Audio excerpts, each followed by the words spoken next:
go from a up-and-coming quarterback to an experienced one that you advocated to get in Pittsburgh with Russell Wilson.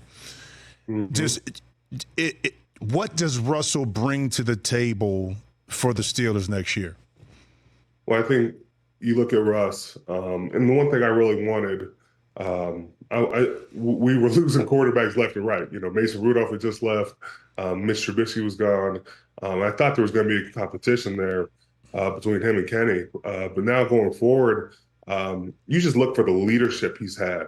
A guy who's been in Seattle, who's won games, won a Super Bowl already, didn't have the best time in Denver, but I think he's a hungry guy who's ready to prove a lot of people wrong. But I think on the offensive side of the ball, we have so many great weapons, and some of them are younger. So having a more established guy who has been through it is going to benefit the group. But does Russell have to be the Seattle Russell Wilson, or a different version of himself that kind of fits into the mold of what Mike Tomlin and the offense needs from him? I think it can be a blend of both. You look at what our defense can do. We can score points on defense. We can have an opportunistic special teams. I think it's about growth, and whether it's adjusting to the needs of the game, or understanding that, hey, we might need you to go on a run a little bit. We might need you to score some points. Yeah, we want that, but I think he can have a balance game to game and excel at that. Not many people beat Patrick Mahomes last year, but Russell Wilson and the Denver Broncos did last year. I know it's not one guy that gets it done, but you got to think Russ has done it in this game and knows how to beat top competition. This is what's always intriguing to me, just, again, being a huge Steelers fan. When I say the name Mike Tomlin, that means what to you? Consistent leadership. A guy that is going to challenge the group, hold the group accountable, and there's never a message that doesn't either resonate with you or gets misconceived. I know what I need to do in my job, and he's let me know from day one. And we've only expanded on that. And I think for every player, it's about living up to the standard he sets. And then, through that, trying to rain that confetti over your head.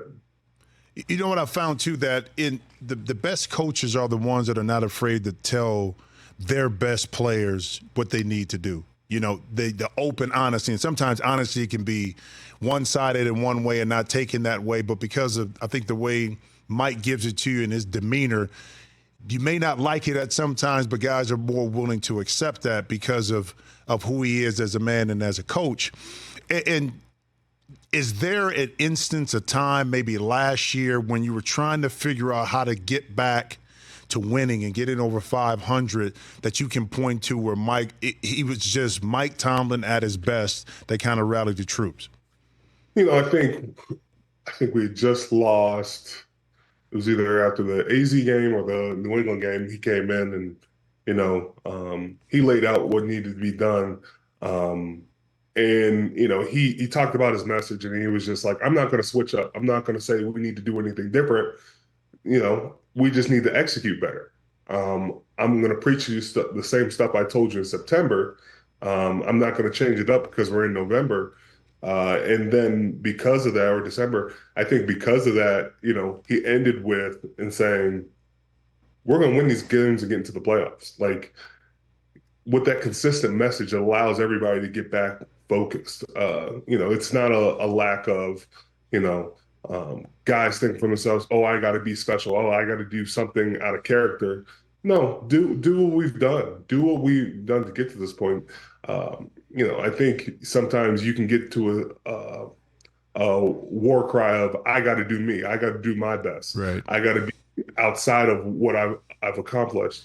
And Mike T does a great job of just centering it back to the group and saying, no, just do what we prescribe you to do. Do what makes us right.